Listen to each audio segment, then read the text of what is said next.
అందరికీ ఫేవరెట్ అయిన డైట్లో కూడా ఇంక్లూడ్ చేసుకోవచ్చు అనేది మీకు విచిత్రంగా అనిపిస్తుంది.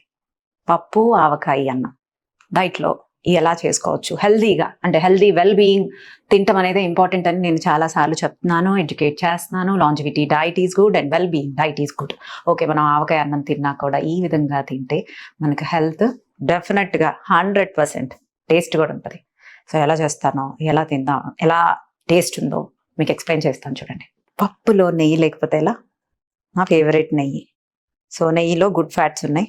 చక్కగా ఒక స్పూన్ నెయ్యి. సో నెయ్యే తీసుకున్నాం. ఈ నెయ్యిలో గుడ్ ఫ్యాట్స్ ఉంటాయి. ఇన్సులిన్ కూడా స్పైక్ అవ్వదు. మనం ఇన్సులిన్ స్పైక్ అవ్వకుండా తినాలి. అండ్ పెసరపప్పు ఉడికించి పెట్టుకున్నాను.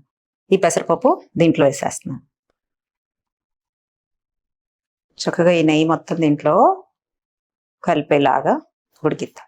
దీంట్లో 1 కప్పు బాయిల్డ్ గ్రీన్ పీస్ వేస్తున్నాను. ఫైబర్ చాలా ఇంపార్టెంట్. మనం ప్రోటీన్ తీసుకుంటే సరిపోదు, ప్రోటీన్తో పాటు fibre is very very important. So చక్కగా boiled green peas already steam చేసి పెట్టుకున్నాను. ఏ వెజిటబుల్స్ అయినా స్టీమ్ చేసి తీసుకోవటమే మంచిది. And beans, boiled beans.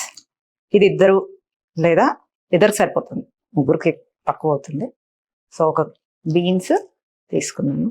So చక్కగా పప్పు, వెజిటబుల్స్ పిల్లలు కూడా ఇష్టంగా తింటారు. కొంచెం వాటర్ మిక్స్ చేద్దాం. దీంట్లో యాజ్ యూజువల్ నేను ఫైబర్కి, ఇందులో కూడా కొంత ప్రోటీన్ ఉంటుంది. గట్కి, ఇన్సులిన్ స్పైక్ అవ్వకుండా ఉండటానికి. చేదు రానే రాదు, మళ్ళీ మళ్ళీ చెప్తున్నాను. మొలకెత్తిన మెంతులు, అందరికీ ఇష్టమైన, నాకు ఫేవరెట్ అయిన ఆవకాయ. చక్కగా ఉప్పు కారం కూడా వేయక్కర్లేదు. చక్కగా ఆవకాయ ప్రోబయోటిక్, మన గట్టుకు కూడా చాలా మంచిది. సో ఎలాగో మెంతులు కూడా గట్టుకు మంచిదే. అండ్ పికిల్స్ కూడా ఫర్మెంట్ అవుతాయి కాబట్టి. సో చక్కగా ఆవకాయ అన్నం, ఆవకాయ పప్పుతో అన్నం ఇలా కుక్ చేసేసాం. సో ఇది టీ కప్. ఈ రైస్ మాత్రమే యూజ్ చేస్తున్నాను ఇంత పప్పులో. సో ఇది ఒక 3 స్పూన్స్ రైస్, అంటే ఒక గుప్పెడు రైస్. ఇది సరిపోద్ది టేస్ట్కి. బట్ ఇలా తింటేనే మనకు టేస్ట్ ఎక్కువ ఉంటుంది. సో రైస్ తక్కువగా పెట్టుకున్నాం, పప్పు ఎక్కువగా వేసుకున్నాం, వెజిటబుల్స్ ఎక్కువగా వేసుకున్నాం.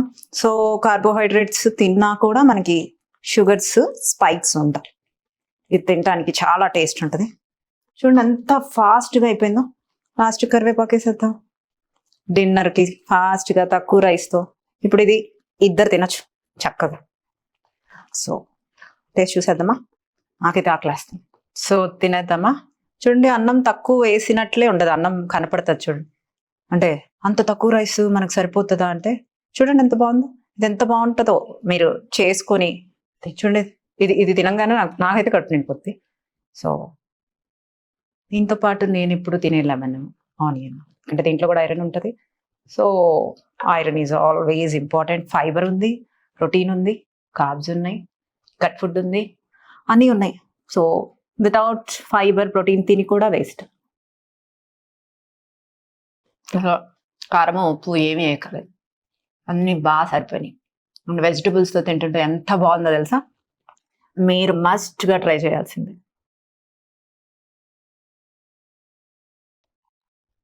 ఎన్నెన్ని మెడిసిన్స్ తింటాను చెప్పండి? ఇలా టేస్టీగా వండుకొని నిజంగా చాలా టేస్టీ ఉంది ఆవకాయ పప్పు అన్నం. చూడండి, ఇంక ఇంతకన్నా రైస్ ఎందుకు? మనకు పప్పు వల్లే టేస్ట్ వస్తుంది తెలుసా? అసలు మాట్లాడకుండా తినేయాలి అన్నట్టుంది. మెంతులు చేదు అస్సలు ఉండదండి. మెంతులు చాలా హెల్దీ. అందరూ మొలకలు తెప్పించుకొని ఫ్రిడ్జ్లో పెట్టేసుకోండి వారానికి సరిపడా. అంటే ఆల్రెడీ వెజిటబుల్స్ స్టీమ్ చేసేసాం కదా, మంచిగా ఉడికిపోయింది. 5-10 మినిట్స్లో అన్నీ అయిపోయింది. మనం ఫాస్ట్గా డిన్నర్ కావాలి, డైట్లో హెల్దీగా తక్కువ రైస్తో మన కడుపు నిండా తినాలి, ఎసెన్షియల్ న్యూట్రిషన్తో అంటే ఇలా తప్పకుండా చేసుకోండి. మన గట్ హెల్దీగా ఉన్నానన్నా, గ్యాస్ట్రిక్ ఇష్యూ తగ్గించుకోవాలి అన్నా, అన్ని వైటమిన్స్ మినరల్స్ అబ్జార్ప్షన్ రేట్ పెంచుకోవాలి అన్నా మీరు మీ వెల్బీయింగ్కి తినాల్సిందే. ఈవెన్ దో మీ స్కిన్, అంటే డర్మెంట్ దగ్గరికి వెళ్ళి ఎన్ని ట్రీట్మెంట్లు తీసుకున్నా, సో మనం ఐవీ ఇంజెక్షన్స్ స్కిన్ గ్లోకి వాడుతూ ఉంటాం. సో ఆ ఐవీ ఇంజెక్షన్స్ బదులు మనం ఫుడ్లోనే తీసుకుంటూ ఎక్స్టర్నల్గా ట్రీట్మెంట్స్ తీసుకుంటూ ఉంటే చాలా బాగుంటుంది. అంటే మనం ఫుడ్ తింటూ, గుడ్ ఫుడ్ తింటూ, టేస్టీ ఫుడ్ తింటూ బాడీని అబ్జార్బ్ అయ్యేలాగా ప్రిపేర్ చేస్తే కానీ అన్నీ అబ్జార్బ్ అవ్వవు. సో అందుకనే ఇలా వండుకొని ఇలా తింటే మనకు హెల్త్ బెనిఫిట్స్, గ్యాస్ట్రిక్ ఇష్యూ రానే రాదు. అసలు మనం గట్ ఫుడ్ తీసుకుంటుంటే గ్యాస్ట్రిక్ ఇష్యూ రాదు.